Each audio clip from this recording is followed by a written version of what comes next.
kitegeeza for any missing person essiga ekuuma ddembe liba lirina okuba nga limanyi amayitire g'omuntu ono yenna aba.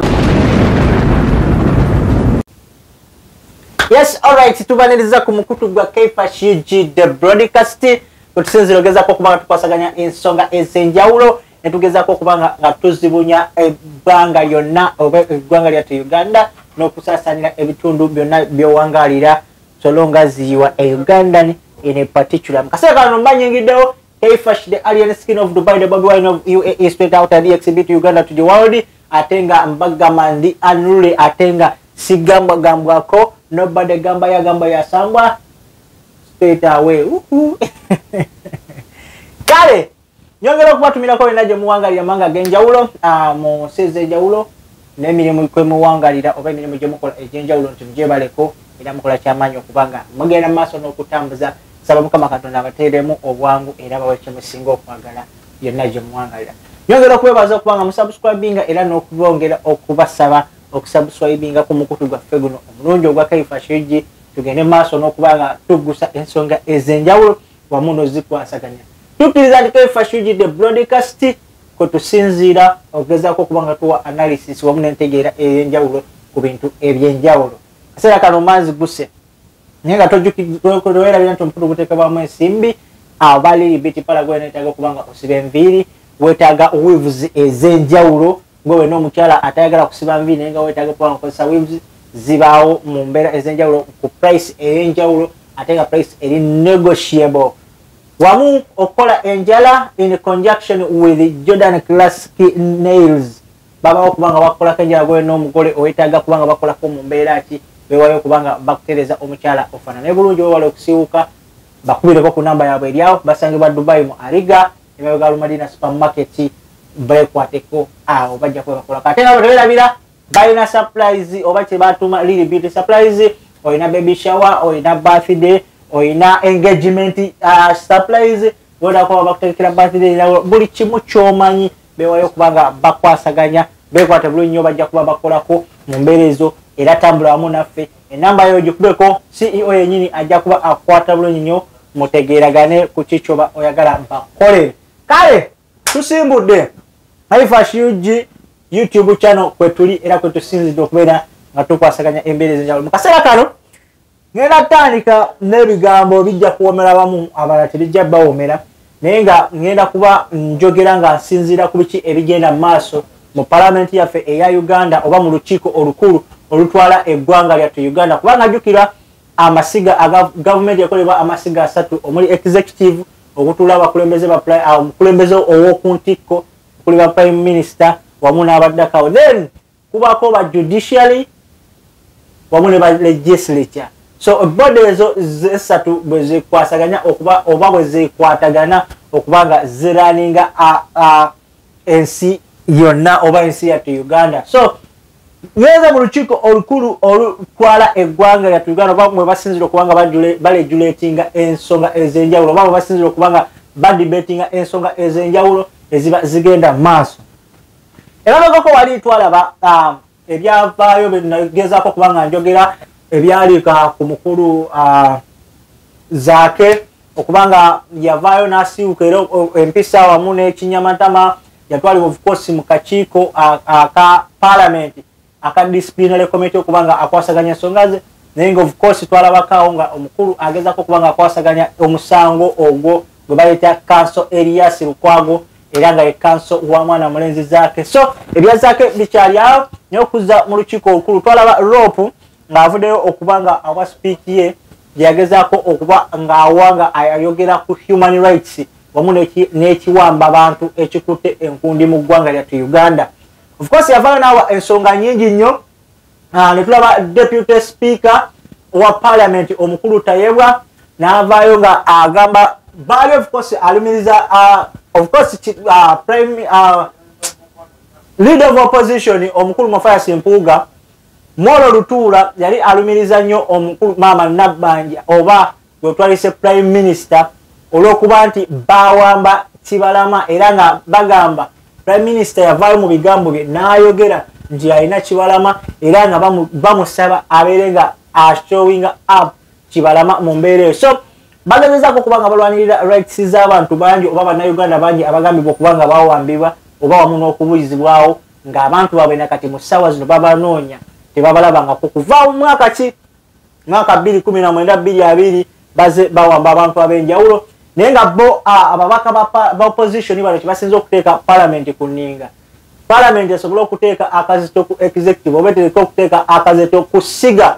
erikwasaganya obukuumaddembe mu Uganda kubanga of course tukyagale tukigaane kiriza lekayo any missing person mu Uganda aba teyakeera ku makya ne yeebuuza aba teyakeera ku makya n'afuluma ggwanga alina owungire n'abula kubanga tukirize tugaane in books oba mu bitabo byonna byonna biregulating abantu mu Uganda bw'ofuluma that's why ng'oyise ku airport bakukoneramu kye tuyita exit stamp eraga nti omukulu Kaifashi afulume talimu mu ggwanga ki Uganda abewaffe bobe wange baleme kunnoonya simply because imana afuluma nga mu ggwanga sikola ki sirimu kitegeeza for any missing person esiga ekuuma ddembe liba lirina okuba nga limanyi amayitire g'omuntu ono yenna aba yabula either nga yawambibwa oba nga tukimanyi teri awamba bantu mulala oba teriyo muntu ali entitled okuba nga akipinga abantu under custody nga si poliisi oba nga si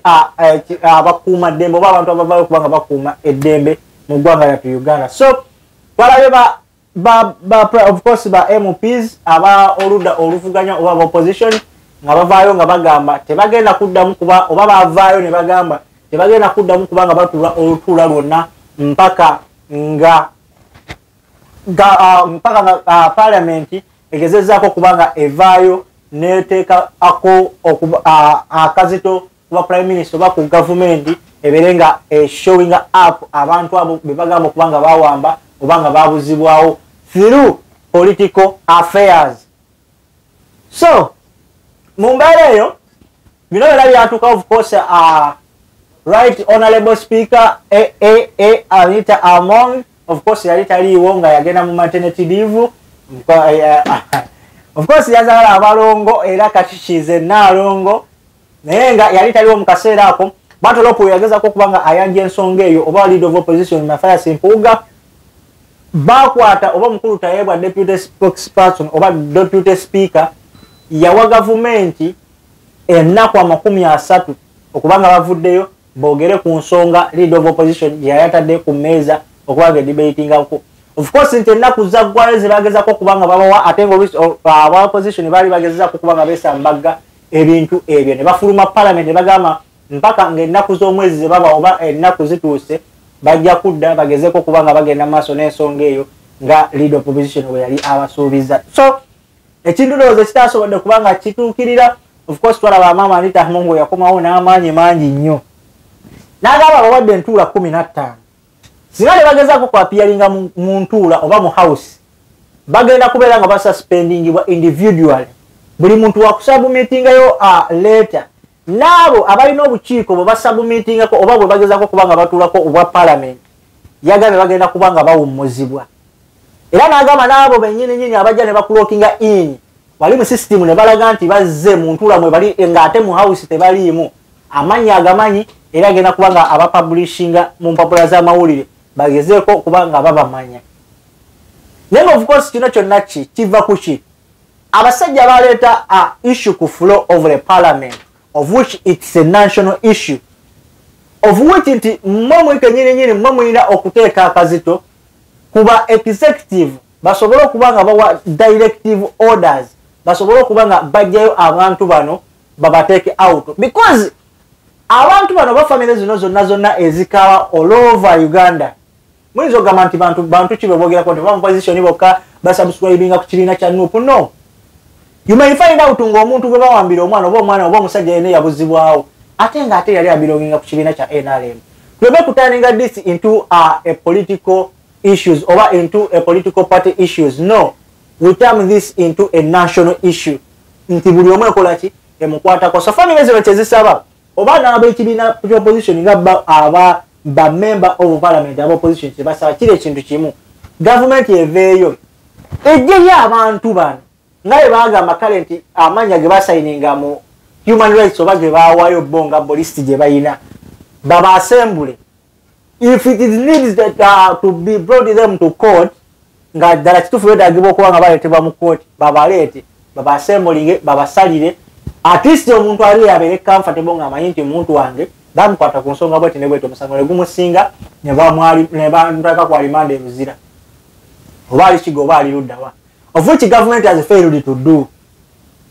Nti boogera abantu tubalina abantu abamu abagamba list tebaliiko. Of course list opposition gye balina nene okusinziira ku list yo government gyegamba gyekola ki gyeyina ate nga ne list y'abantu gye bagamba gyeyina bafairinze okuba nga babasubmitting out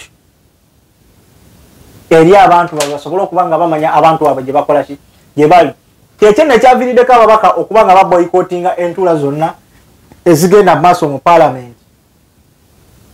Twalabyeko omukulu Mathias Mpuuga akulira ekibiina ky'oludda oluvugamya of course wali mu house oba mu lukiiko olukulu lw'eggwanga olwa parliament n'avaayo okugezaako okubanga agumya bannankyukakyuka oba betwaliise ba member of parliament aba opposition nti tebagenda kwetantala kugezaako kudda mu parliament mpaka nga maama Anita Amongo oba mpaka nga speaker wa parliament Anita Amongo avuddeyo oba nga bavuddeyo ne bagezaako okugamba nti kale ensonga ejje tugituule tugiteeseeko oba debatinga kubanga tukkirize abaganda bagamba ezenkanankana n'ebisikiti zaaka bano batuuzizaako akazito kubanga kati essaawa zino there are few opposition leaders oba opposition MPs abali mu parliament and of which nti parliament eno jjukira okolebwa ndowooza ababaka 557 nga majority ba NRM. I think NRM is subscribing akababaka 334 if I don't forget. NUP is subscribing akababaka nkaaga kange sawa zino I think inoza NUP erina ababaka 57. FDC nejja ababaka ndoza 37 waliyo DP waliyo baani. So bogata ababaka bano omuli aba independence omuli aba FDC kala betwalisa opposition nga tebatudde mu house kitegeeza nti buli biru yonna egenda okuleetebwa mu parliament okubanga discussingibwako yakuyisibwa buyisibwa simply because aba opposition mwe batwalaga okubeera nti abawakanya ate nga they are the one abagezaako okubanga betwalise nga abawabuzi ba gavumenti batya nti bo musobola okuleeta etteeka bali bonna since etteeka lireeteddwa gavumenti nga balina disappointinga bano ne bagezaako okujjayo ennongosereza mu tteeka eyo ne bateekawo precedences etteeka eryo mwe lirina okuyita okubeera nga liyisibwa oba bill emwe ino kubanga debating bako nebanga isibwa into a paramount law again okubanga eyamba bana Uganda bonna at once nabula nga teri kuludda abanga teri kumbera enyigiriza mpaka ku muntu wo wansi. So that's one of the work of the opposition tovola abaluita oludda oluwabuzi oba oludda oluwabula government tewaba muntu wa opposition baba bagenze kaya abala bo batunulira ensonga kubanga omuntu wa opposition yenna baba balira yinze kuona omuntu wa wansi kuba bo baba bakolera abantu nga nafe wano wetukolera abantu twagala yawaka olumutu tekabere tumwenyama. So ebeera wendo bekyali mu parliament y'eggwanga lyattu Uganda naye nga tubasaba muleme kwanika buziina bwammwe buli mu bamemba of parliament botunulira olinajja ku fulo n'ateesa ne yeebaza Anita Amongo n'amugamba of course n'abo ababaka ab'opposition abataliwo essaawa zino tetubeetaaga. We should continue with the business of the house. You continue with the business of the house when there is no one who is going to oppose. You all are going to agree at a certain point. Simply because mukimanyi temusobola kuwakanya kintu kyonna kyonna kiba kireeteddwa mu house nga temuli mu opposition. Abamu kale bavudde ne bagamba nti aba opposition bano bateekeddwa okuba nga bakomezebwako mu parliament kubanga kiba kiswaza ne government yennyini kigirabisa ne parliament y'eggwanga lyattu Uganda of course nti debate zonna zirabibwa ensi yonna kiba kigirabisa. Mugezeeko okutunulira ebintu bino regardless of nti abelonginga ku kibiina ki kubanga this is not a NUP issue, it's a global or it's an country issue or is a national issue. Nemo mutunulira ekintu nti aba opposition kati tabogera opposition of course you all term this into a NUP issue. This is not a NUP issue, man. It's a national issue. Ekizingiramu abaana be batwala aba NRM aba NUP aba olinga bagire FDC bawambe nina government ekintu kyotegeddwa okukola just ku assembling abantu awo. Build them out. mubalaga abantu babwe. People will be at peace. Nga mama w'omwana amanyi nti omwana wange namulabye bamuwamba naye musibe ali mukomera gindi. People will be at peace. Basavinge bye basavinze mubasalire basavinge, then they will be discharged if at all nga basavinze kye baba basalire okubanga basavinge. Nemwe menyine nyine emi abali mu parliament mwena bisamweka. Bane kino kibasala. Kwa tulira speaker ya Tamungo bagamba ababaka buli mubaka abadde tatuula bangi nya bagenda okumuziba okuva ku bukiiko bwe bakulira omuli bakiraka noza simanyi bana leader of opposition ya mulomba naye nga singo omulonda kubanga balina ababalonda ate omukulu kale sawa zino of course alina kulinya ku kigere na acceleratinga mafaya simpuga simply because noza baddamu kulonda leader of opposition in December, I think. December? Yeah. Kwache manya asigazaako omwezi gumu. Bademba. So kati, kitegeze wakubye pini. Alina okunywerezaawo ddala. Okusigala okulaba nga asigala ali relevant mu bantu. Wamu n'ekibiina kye. Wamu n'ababaka bagezaako okubanga akulembera ab'oludda oluvuganya wali eri mu lukiiko olukulu olwa parliament olw'eggwanga lyattu Uganda. So, Mafaya Simpuuga, nze nga nze personally nja kwebaza nti bukyango baayo babadde bakutaminga okubeera someone intellectual, someone gwe baliisenga omusajja ali advanced mu biki byakola, someone ali diplomatic mu nsonga zonna engeri gy'ozikwasaganyamu naye ate ku luno wabalaze nti oli wakabulimu kubanga okuvaayo n'ogaa byonna babyogere naye tetugenda kudda kutuula mu lutula luno olwa parliament. Twalondebwa abantu, tukolera abantu era twawaayo kubanga tusavinga abantu on a merit. I thank you for that, Honorable Mpuuga. Aina abamu yagambye taliwo mwemba wa parliament n'omu akubaganya okubanga batuula mu ntula agenda kukkirizibwa kuddamu kufuluma eggwanga lyattu Uganda regardless of parliamentary issues. One, balina emipiira ndowooza gigenda taking a place, I think, is it Rwanda or Kenya? One of the East African country. Yabagenda tebagenda genda. Yagenza okubuuliriza chairman akulira akakiiko mu parliament akakwasaganya games and sport ate nga naye taliwo opposition. Mulungu ali mu parliament. Kati ye kenyini n'abaana since I'm the patron of that, kitegeeza I'm going to take a charge. Mama Anita Mungu. Tuyambe ero tusaasire. Ebintu ebimu ebiseera ebisinga byetaaga kuteesa. Buli wabula enteesaganya kitegeeza dogala kubaawo nkwatagana. Bwe nyini regardless ya pate gy'ovaako nti oli wa NRM olina kuteesa n'abano bantu kuba obeetaaga mu parliament. Ate gwe oba na neutral oba oli wa NRM oba oli waki speaker aba neutral. Labira ku Mama Kadaga oyo mukazi even in this 11th parliament omukulu Bobi Wine yali yewaddeyo kubanga asupportinga gundi Rebecca Kadaga okubanga bamukubako akalulu okuddamu okwesimbawo kuba ani kuba speaker of the parliament. Nono omusajja baali bamuyitaani balwawo nejjama Bobi Wine naye nga bonna baali ba NRM. But do you know why yakikola? Simply because yalaba nga balina omulamu ogusobola okubanga bakola ki bali neutral in what they are doing. Okitegeera kubanga tujjukira bulungi nnyo I think mwaka ebbanga wali mwaka ki naye yali covid time ebiseera ebyo omukulu akulira oba executive oba yagalira okubanga bajjawo parliament omukulu Museveni twalabanga Mama Rebecca Kadaga yalinya mu kyokya okufuba okulaba nga parliament y'eggwanga tevaawo kubanga buli kimu ekiyisibwa kirina sookebwa mu parliament ne bakidibetinga kuba ne bakiwaako ebirowoozo then nekisooka kigenda mu executive ne bakola byonna ne bakitunamu ne bamala ne bagiwa omukulu n'aba nga asobola okuteekako stamp esembayo. Bintu bingi nnyo ebibadde bikyuka bijja bibeerawo. So at the end of the day, for this parliament to function well in good harmony, you need a negotiation whether you want or not. The thing is very simple. Muyita abakungu ba government mu ba assembling wali That's why I'm one of the person abatera following good parliament ye South Africa. Ebiseera Jacob Zuma waliwo ebintu byali bigenda mu maaso awo mu South Africa yali bya land grabbing. Ya abasajja abazungu abo nga ndowooza abaali ba investors ng'ettaka ly'aba South Africa balifudde nnyo eryabwe.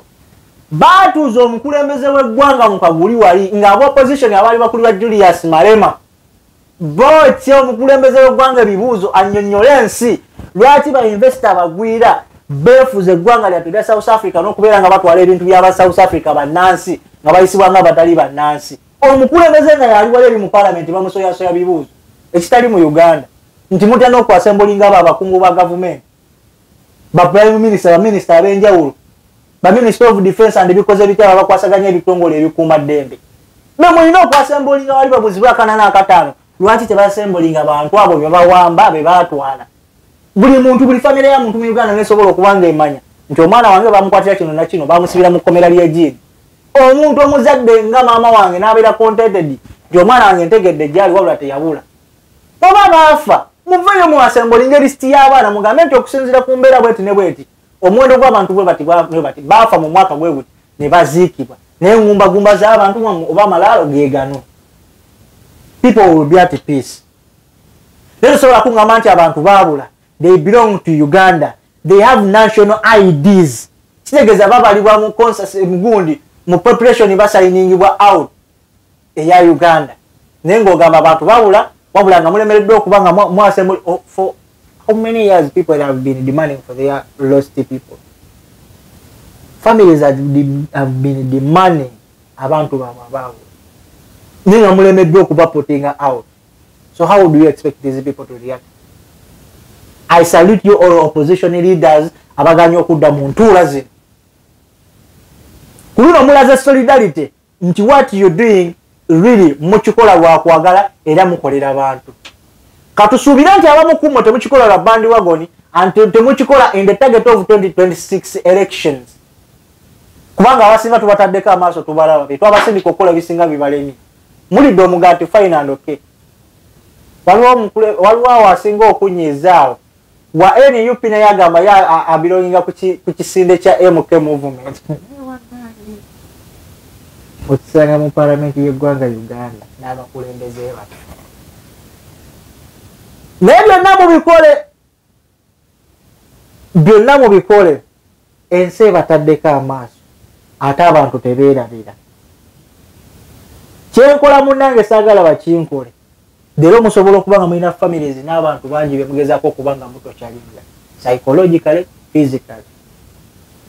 But abantu abo ebiwundu bagenda bitereka ku mutima lubeerera. Ate luliba olwo okusasulira kulibaawo.